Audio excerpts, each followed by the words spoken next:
I think for us to embrace our sensitive nature, our introverted nature as small business owners is to really make sure that we have a strong foundation from the beginning.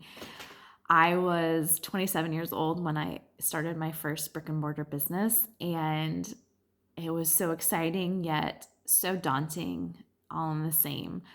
I was constantly trying to figure out what was going on with me because I thought, okay, I need to get out there. I need to network more. I need to meet the community. I need to be doing these um, markets and these races and these all of the things that you could think of. And I was exhausted and I did not get excited or pleasure out of doing those things. And I didn't know for a long time that my personality played such a big part in this. I didn't know I was such an introvert and a highly sensitive person.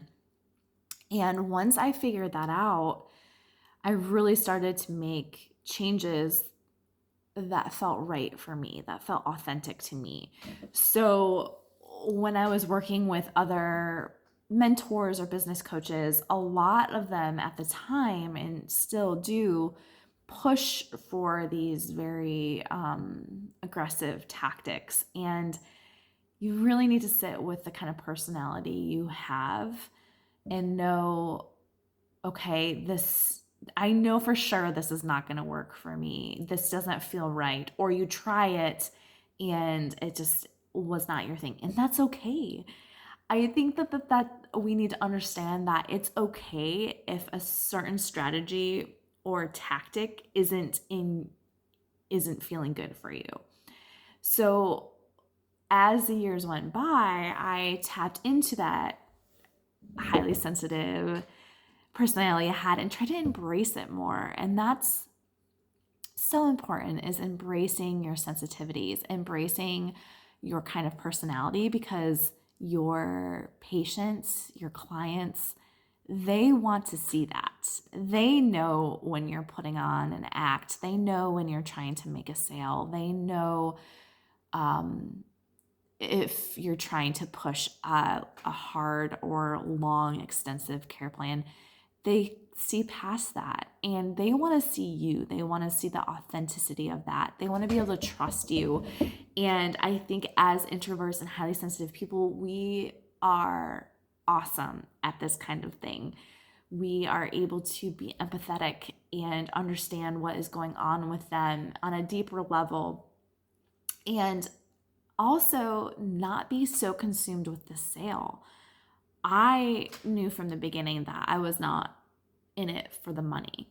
I was in it to help people, help them feel better. And that was my driving force. And unfortunately, it took me a while to really put all of the outside noise away and quiet it enough for me to be able to see my full potential as an empath, highly sensitive, introverted business owner.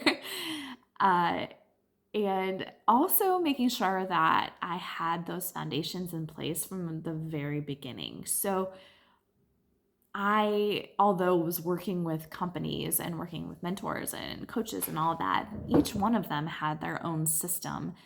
And I didn't fit into those systems at all. And I almost had to go back and fix all of those foundational issues that I had put in place when I first opened. Because how I felt when I first opened is not how I felt 5 years, 8, 9 years into it. A completely different person, a completely different business model. And so, if I would have really sat down and reflected with the kind of person I was a little bit more, I feel like I wouldn't have struggled so hard in the beginning.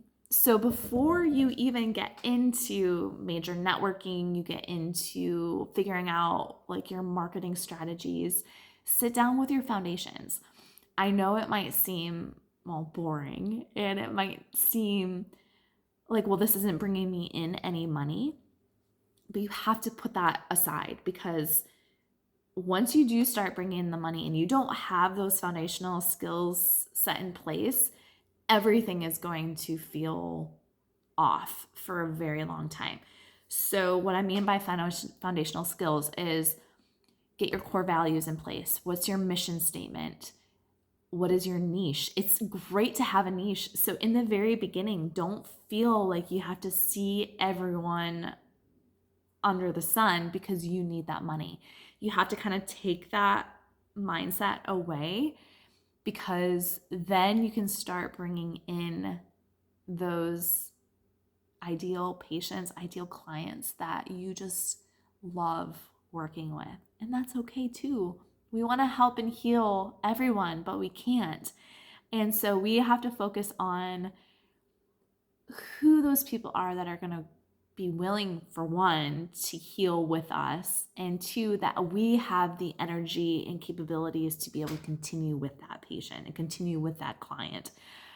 Because if we don't, then we're going to get burnout as well, which I, again, experienced too soon from owning a small business. So please sit with those foundations.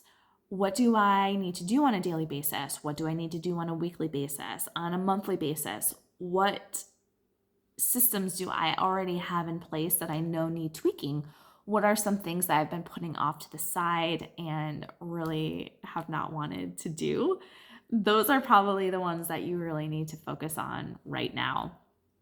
And again, if you know that you're an introvert, empath, highly sensitive person, having these foundations set in place is going to make you feel so much better.